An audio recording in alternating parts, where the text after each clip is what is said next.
I'd like to call the meeting to order. Sorry for the delay, technical difficulties.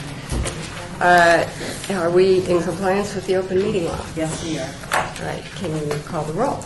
Yes. Okay, we have Chair White. Here. Right, I'm so sorry. I'll answer to either. Vice Chair Solo. Here. Commissioner Bellis. Excuse. Commissioner Hausch. On the phone. Thank you. Then we have Commissioner Klink. Here. Commissioner White. Here. Commissioner McMillan Arnold. Present. Commissioner Levine. Here. Thank you. Commissioner Beck. Here. Commissioner Hotchkiss. Excuse. Commissioner Millman. Here. Commissioner Serapis. Surface. Here. Thank you. And Commissioner Mooney is excused. Thank you. All right. Public comment during this portion of the agenda must be limited to matters on the agenda for action. If you wish to be heard, give your name for the record. The amount of discussion, as well as the amount of time any single speaker is allowed, may be limited. Item 4, for possible action to approve the final minutes by reference of the regular meeting of August 28, 2013. So moved. There are a couple of things. Chair White and the White and the Wright are confused in a couple of instances on page 5. They can't tell us apart. Amazing. So I just wanted to point that out. Can you go down? Any other, what? Oh, You so want to clarify? item Paragraph? number, let's see. So Chairman Wright is 1, 2, 3, 4, 5, about 5 entries down, and then it's Chair White. And Chair White is also down the page a little farther. So it's just that they have the two names confused in a couple of instances on that page. If I may, Chair White. Chair White. Never two guys make a wrong. I'll have her go through them and to make sure we get those corrected before we post the final record of minutes. And I'm going to vote on it. Any other? Oh, yes. On page 6, the third one down, Commissioner, is it Levine or Levine? Levine. Verified the budget comes from Congress, which is royalties from offshore oil drilling and gas leases. She encouraged the Commission to work with the National Estate Historic Preservation efforts. I assume that she is Ms. Palmer. I wasn't here, so I read the minutes. And what I'll do is I'll verify with the deputy that that is what she is implying. If not, we'll get it corrected. But you want to make sure that she Is identified. Okay, we'll do it. All right. I don't think we had a second. Is there a second? If there's no further comments? I'll second with the noted correction. All in favor? Aye. We accept the changes. All right. Opposed? Motion carries. Item 5. For possible action regarding an amendment to the Historic Preservation Commission bylaws as considered April 25th, 2012, to change the Historic Preservation Commission monthly meeting time from 12:15 to 12 p.m. Move to approve. Second. Any comment? All in favor? Aye. Opposed? Motion carries.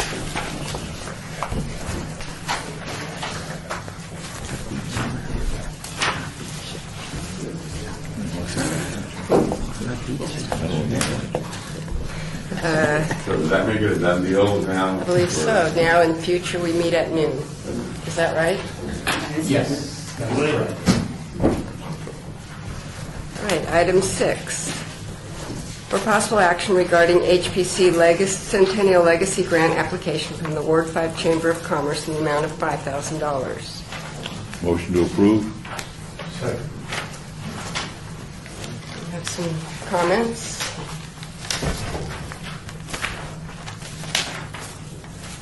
No comment, no discussion? The approval is with my motion is with the amendments as applied by the city's historic preservation officer. I'm a little bit confused. I was, in terms of the budget, my understanding was that it's amended to provide for a National Register nomination report.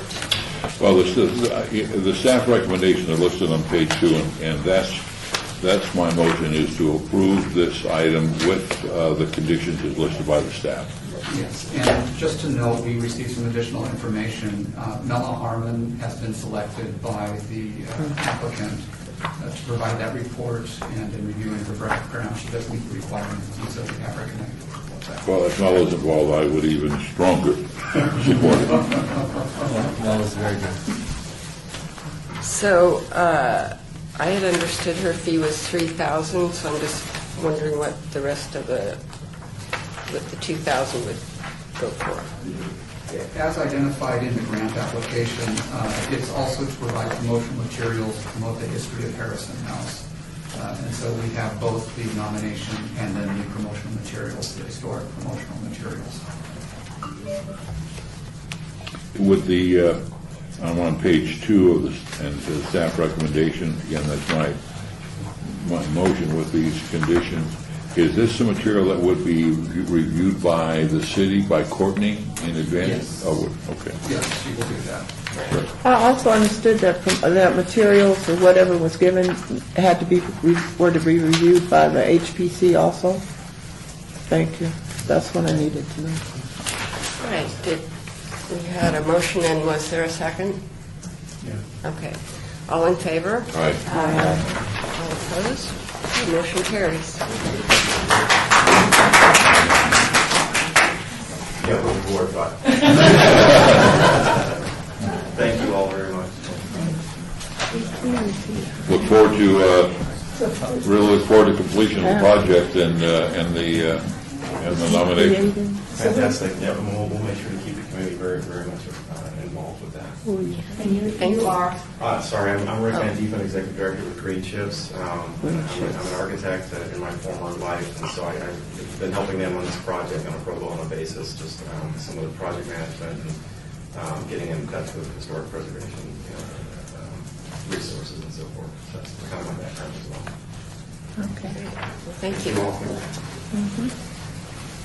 Okay, item 7, for possible action regarding HPC Centennial Legacy Grant application from Saran Nitretti in the amount of $5,000.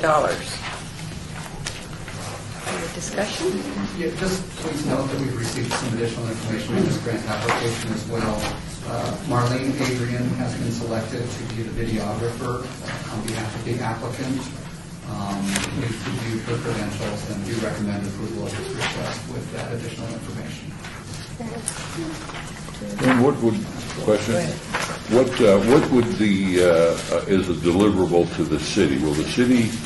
Will the taxpayers get a copy of this? Is this something that will be maintained by the clerk's office, or out of these things, does the city maintain any element of this, or is it simply the completion of the project?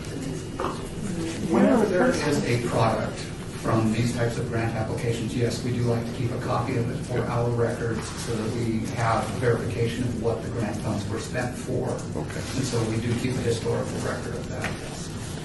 And then, from what I remember from talking with Courtney last month, prior to these things being finalized, they do come before the commission again, right? For Yes, we review. will bring any materials back. Okay, thank you. I'm go.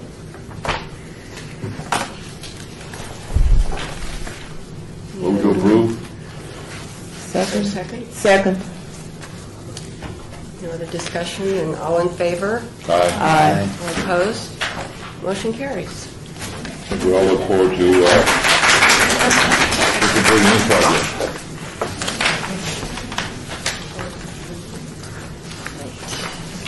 Any comments? Okay.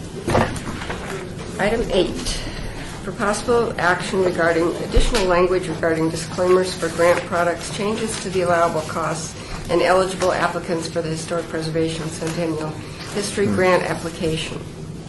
Madam Chair, staff would request to hold this item in advance for an additional month. We have some research that we'd like to finish up and finalize before we present that to you. And so we'll be bringing this back before you during the month of October. Need a motion? To hold the item in advance. So moved. Second? Is there a second? I'll second. All in favor? Aye. Motion carries.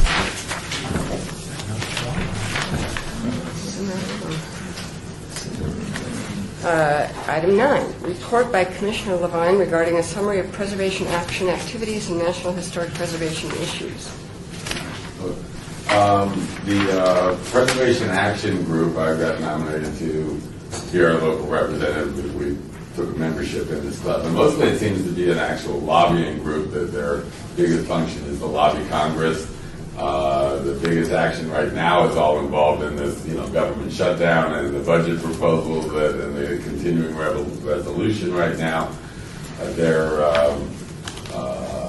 They're trying to eliminate certain people in Congress are trying to eliminate the historic preservation tax credit, which has been used to help preserve 38,000 some buildings over the last 40 years that it's been in existence.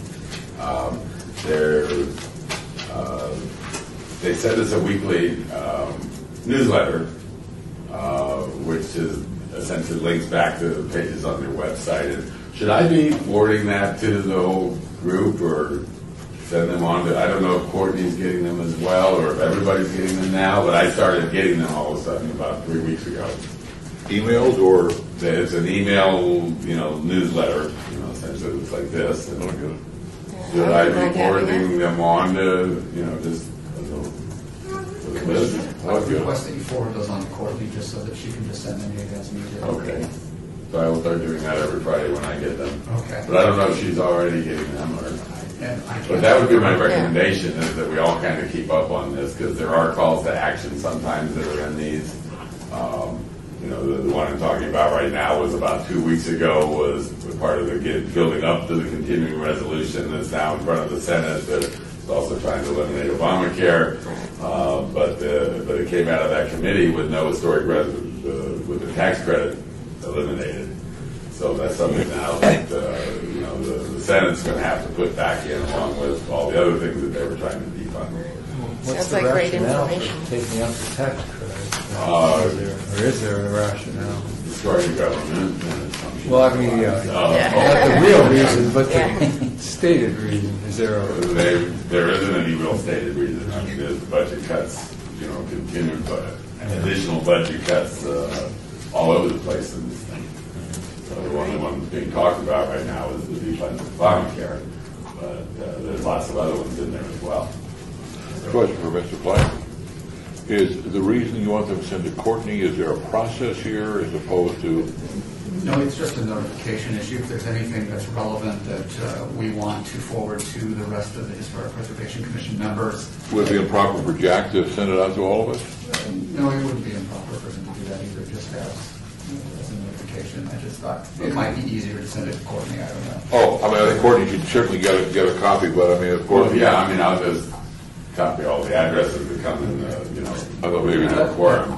Let me do this. Let me have Courtney give you a call, and you two can work it out for yourselves. Okay, I'll do it whichever way, but I think it'd be worthwhile for She'll everybody. probably send it to us anyway. Courtney would be, that keeps things simple because eventually she would probably send it to us anyway, so. Right. And There's that much limits for me his time. individually to Yeah. do, but sometimes there are calls to action, contact the congressman, contact whatever, I think, lots of us help do it. Especially with, Harry Reid in the Senate, the guy, sometimes. I think it's worthwhile. Mr. Chairman, if I may, just copy everybody. I'm just going to be this guy again. Oh, no, here we go. Copy everybody on an email, and you guys start discussing things back and forth. Then someone could complain about your action. So forwarding it is fine. Having substantive conversation as HPC members could draw some sort of complaint. So I just, throw that out there for your consideration. So noted for the record. All right. Thank you, Pay Jack. for something. All right. Item 10, Report by Department of Planning regarding the status of the Victory Hotel located at 307 South Main Street. Madam Chair, just on behalf of Courtney, who's given me a write-up, and I think you have this in the backup in your staff report as well. We received a report from the structural engineer that the Victory Hotel does not have a formal foundation. So that creates some challenges in terms of preservation activities. Let's see, also noted that there is shiplap siding beneath the existing stucco exterior. What does that mean? I don't know what that means. Excuse me? What shiplap means? Shiplap is a type of siding, wood siding, where basically one of the planks overlaps the other, and they're notched to fit together. Okay. So it does have wood siding underneath the stucco. And that's about it. So is there ability to be moved or? The siding, no. The foundation may be an issue. The final report, again, is expected by October the 31st, so we'll keep you updated as When they move the building, they pick it up off its foundation. Off its so foundation. Just because there's no foundation under it doesn't. Well, it creates some challenges. I see that. Thank you. Item 11, report by Department of Planning regarding update on West Side School restoration project located at 330 West Washington Avenue. Also from our Historic Preservation Officer, in working on the Phase 3 drawings, one of the things that was noted with the West Side School is that on the 1948 edition, up on the northeast corner of that, there is an area that was enclosed in 1960. It was assumed it was an open storage area, and then at a later point in time it was enclosed. It's just a small room off of the 1948 edition. It's in very poor condition structurally, and the team is considering turning that into a covered seating area, as it was not part of the original 1948 edition. We'll have additional information for you next month when we do the update on the report. I just wanted to make you aware of that one thing that was discovered. It's a covered seating area, you mean like a small patio? Yeah, like a small patio that was enclosed in 1960, and again, it's in very poor condition, and so they just want to turn it back to a covered patio, essentially. So are they currently working on this? On the drawings, they're not actually doing construction work at this point. We need to complete the Phase 3 drawings and then get all of our funding aligned before we begin work. Okay, thank you. Item 12, report by... A question. Is somebody working on the history of the school? Are we comfortable with the current documentation? I don't know. Anybody working, do we know? So you don't like what the West Side School alumni did? Is that not enough? I don't think so. I think that's a great piece of work, but I don't know if there's just a nice sort of narrative with official documentation. And dates.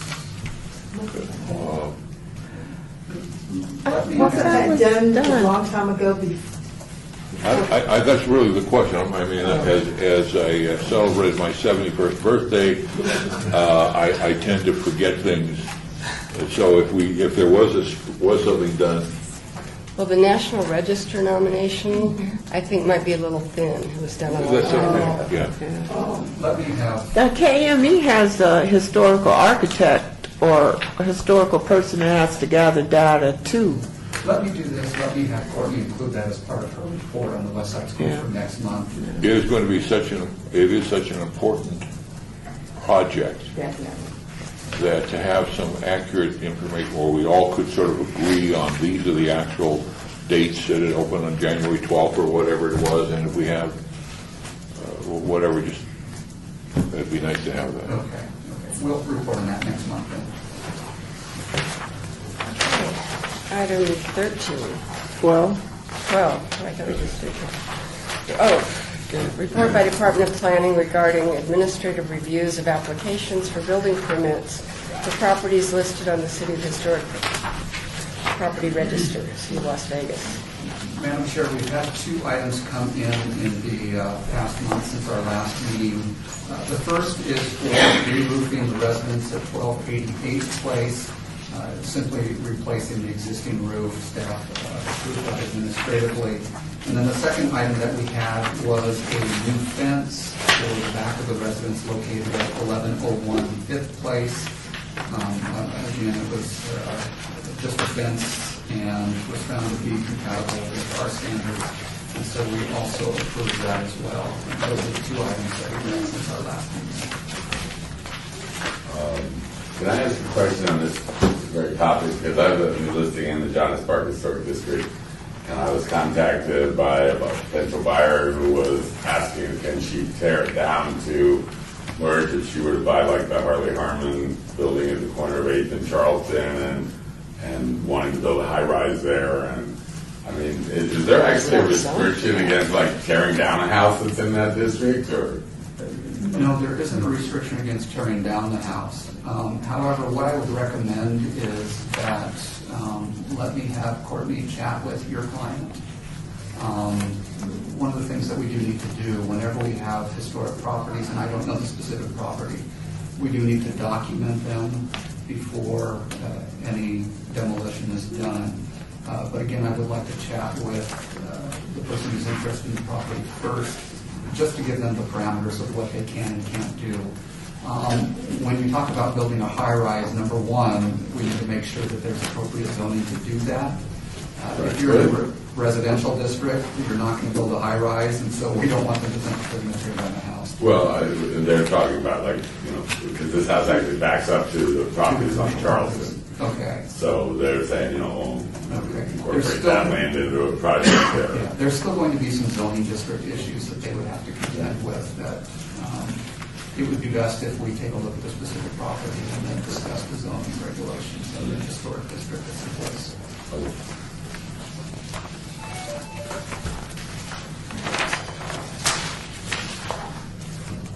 No other questions? Item 13, report by Department of Planning regarding historic and archaeological resources in local media. Have the selection of articles in front of you. Again, appreciate Courtney pulling those all out and putting them together. I don't know if there's any questions about it in the first version.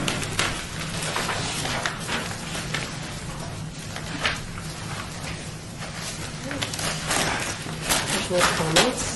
Item 14. Report by Department of Planning regarding Historic Preservation Commission's Centennial Legacy Budget. Madam Chair, there are no expenses for this past month, so nothing to report. Item 15. Report by Department of Planning regarding project update list. And I have no new projects. Nothing to report there either. Job's easy. Okay, item 16, report by Department of Planning regarding downtown project list. Let's see. I think I had already talked about Project 6 last month. One of the things I was going to point out, project number 2, which is the Gold Spike Hotel, currently owned by the Downtown Projects Group. They are preserving the gaming rights, but what they want to do is to change it from a hotel to more of what we define in our zoning code as a single room occupancy, or essentially what they want to do is a dormitory for workers in the downtown area, either Zappos workers or those who are at some of the tech startups that will be in the downtown area. So it's kind of an interesting reuse of the property. This goes before the Planning Commission in October. Just wanted to bring that to your attention. And then other than that, I think that you have already seen all of the other projects that we have listed there. So is the numbering sequence starting over? Yes, it is. Yeah, it just got to be too long and too confusing, so we start over when we have new projects and as we take other projects off. Saturday and Sundays, the Bring Your Own Paintbrush party to paint the outside of the Humbridge Theater. So I haven't seen that yet. So anybody can show up 10 o'clock to 8 o'clock, both Saturday and Sunday. The theater is being painted. So that's really cool. I don't know what color. Historic color, I hope. Okay. 17, discussion regarding topics for future agenda items by the Historic Preservation Commission. Comments made during this portion of the agenda by individual commission members shall refer solely to proposals for future agenda items, and any discussion shall be limited to whether or not any such proposed items are within the purview of the commission and whether such proposed items shall be placed on a future agenda. No discussion regarding the substance of any such proposed topic shall occur, and no action shall be taken regarding the proposals. Any items for future agendas? Madam Chair, I think we skipped the additional. Well, wasn't that part of your report? Was this part of the report, or? The fence? Actually, It's let me already just back up. approved? On the supplemental information that I passed out to each of you, for item number 5, which is the bylaws for the HPC, I just had one correction there on the November and December meeting. But again, it just reflects your motion, what you did today. And then secondly, on item number, 12, I believe it was, for the fence, we just had color coded. Okay, I just wanted to be sure we didn't miss anything. We appreciate your thoroughness. I have a question. I don't know if I can ask it or not. Last time when we put items on the agenda for this time, didn't we put some items on that were supposed to be discussed this time that I don't see? One of the ones that we had wanted to put on this agenda was relative to the historic properties on East Fremont, to report on those properties. Commissioner Levon was the one who brought that up. We'll do that during the October meeting. Courtney, knowing that she wasn't here today, decided to do that for the October meeting. The other item that you had on your agenda was item number 8. We need to do some additional research. That was relative to the grants, wanting additional stipulations in terms of the grant funding. So we've got some additional work. Those are the 2 items that I... Okay. And Courtney did send us links to the survey that was done to the Fremont Street. I read that.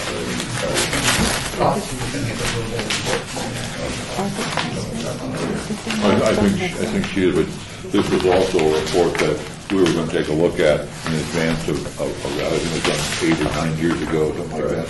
Yeah, no, I guess 13 years ago. All right. Item 18, citizen participation. Public comment during this portion of the agenda must be limited to matters within the jurisdiction of the board. No subject may be acted upon by the board unless that subject is on the agenda and is scheduled for action. If you wish to be heard, give your name for the record. The amount of discussion on any single subject, as well as the amount of time any single speaker is allowed, may be limited. Any public comment? Yes. No, this is not for discussion. I'm just going to have a comment. The Grand Hotel is opening downtown in Las Vegas. And recently, they put a videotape on the internet that described the discovery of a diary by Helen Stewart. And they showed a copy of that. They said they found it in a trunk while they were excavating the site at the Grand. And in it were some logs of discussions between Archibald Stewart and Peter Ogden.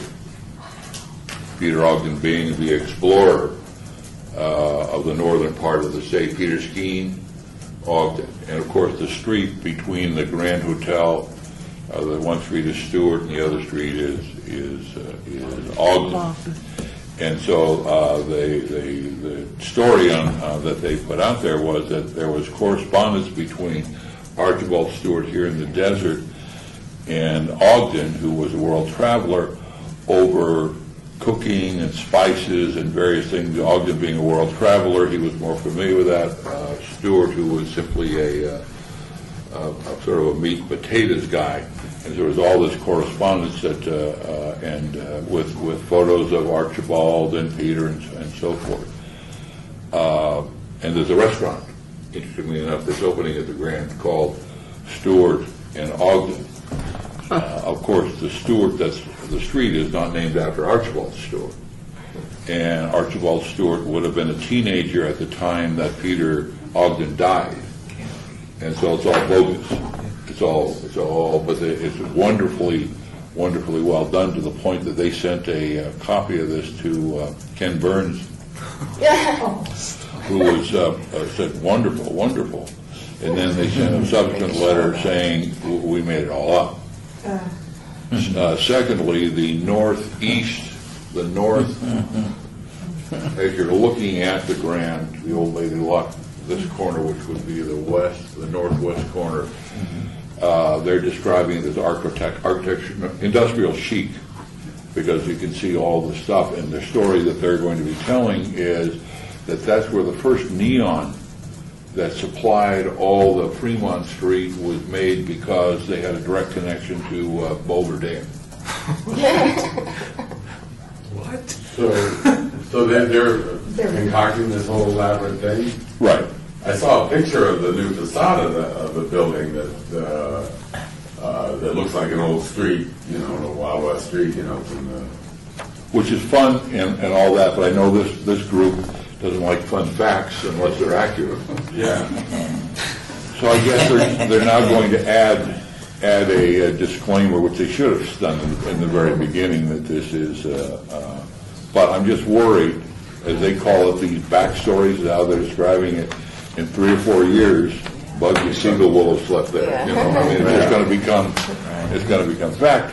But it's wonderful to see what they're doing with the Grand. It's really a wonderful project downtown. Finally. Are we going to be invited to the opening? Since they're so into history. Anyway, that's just my report. Okay. With no need for any action at this junction. We could write a stern letter. I just bring it as a report. I don't want Mr. Lewis to... Oh, good, he woke up. Okay, well, I guess that's everything, so... Call for adjourn? Motion? Meeting, we don't do it. I just do it.